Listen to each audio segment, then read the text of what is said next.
So what's happened in the time since my last video? Oh yeah, the Queen died and my whole country is pretending to be in shock that a 96-year-old woman might one day die. But more importantly, this channel hit 5,000 subscribers, so thank you very much for that, everyone. If you're new here, you should also like and subscribe to get those numbers even higher. So anyway, who is Keffals? Well, I've already made 2 videos documenting that, so you could go ahead and watch those. But the quick rundown is Keffals is a homemade HRT salesman to minors and a dedicated groomer. But once their hard drives had been seized by the Canadian police, Keffals went on the run and the grift and started lashing out at the place that collated all their crimes into one easy to read thread, the Kiwi Farms, and began organising huge protests about them. So Keffals' campaign consisted of screeching at web protection company Cloudflare to drop their protection of Kiwi Farms so they could commit crimes and attack the website and bring it down. Something I'm going to charitably assume the boomers in the mainstream media did not realise was a crime, as they all cheered their latest useful idiot along all the way.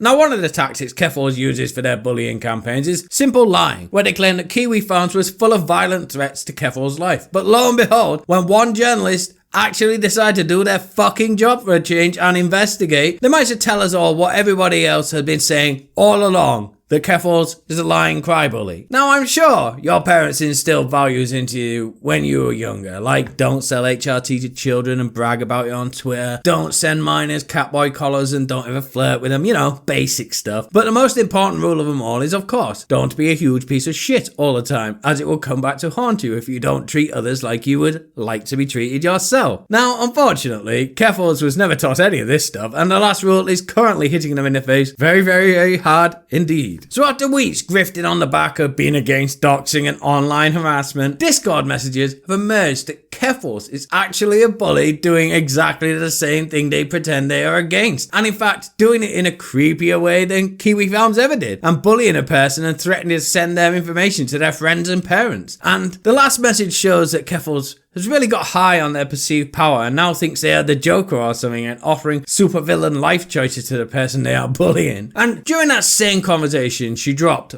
"Look away now if you are a pathetic soy. Go play with your Funko Pops for a minute or something," as the next screen could be very triggering for you. Keffals used horrifying ableist slurs against this person and also admitted that the GoFundMe money they raised wasn't going to be used for their legal fund and is in fact in their savings account rather than in an escrow that their lawyer can access, because you know they said the money was for a legal fund so they could fight the incoming CP charges once the Canadian police look at the hard drives. Sorry, I meant a legal fund to protect their rights, whatever that means. Now, Keffals started to receive extreme backlash because, what do you know, tying yourself to the most unstable community on the internet might not be the best idea in the long run. I don't know. And Keffals went with the unusual strategy of saying, "It's okay, guys. I'm legally retarded. So when I call others retarded, I'm allowed and it's cool." Which is pretty bold, if you ask me. Now, obviously, that didn't really work because it was incredibly stupid and they started receiving more and more backlash. And because the person they were being ableist towards was black, this now turned into Keffals being racist and a white supremacist, and the black trans community turned on poor Keffals. Like I said, if you attach yourself to the most insane community on the internet, it's not going to end well for you. And poor KKK Keffals had to put out a tweet about how they aren't racist and all their friends were in fact black, while also screeching at everyone that it was their fault anyway, because that's sure to win friends and influence people, of course. Well, obviously, you will be shocked to learn that when you are under fire, being the most condescending you can be actually works against you, and the bullying of Keffals increased. Isn't it ironic that Keffals, after pretending a website that documented their despicable behaviour was bullying them, is in fact now getting bullied for real by the people who championed them in the first place? And Keffals made a post admitting defeat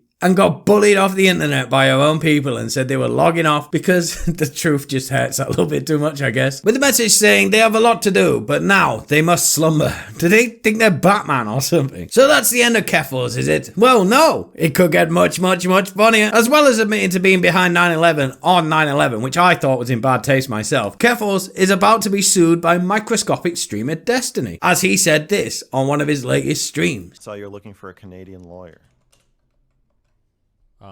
Yeah, fuck. I reached out to a bunch of people on Twitter and a couple on Discord, but I'm probably gonna email some law firms tomorrow to see if I can do, if they think there's anything for like Keffals and defamation. I'm curious.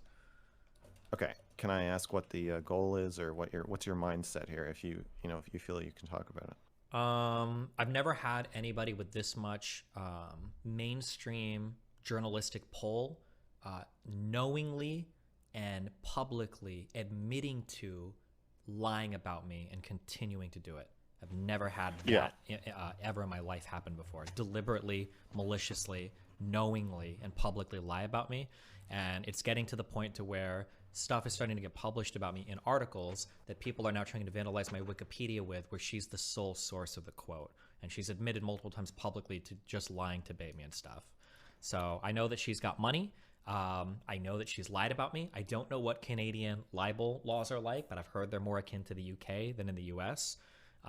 So if that is the case, and if I can get legs on that, it would be fun to like do a lawsuit. I wouldn't mind pouring like a good 5 figures into it, especially if I could win, or at the very least, if like a certain letter could get her to fuck off and retract, because I really don't like it when somebody with that much pull is engaging in blatant, knowing, malicious lies about me on a public platform. Don't spend that GoFundMe money, Keffals. You might actually have to use it for what you said it was for in the end. That's it for today's video. Don't forget to like and share and subscribe to see more content like this. Thanks, boy.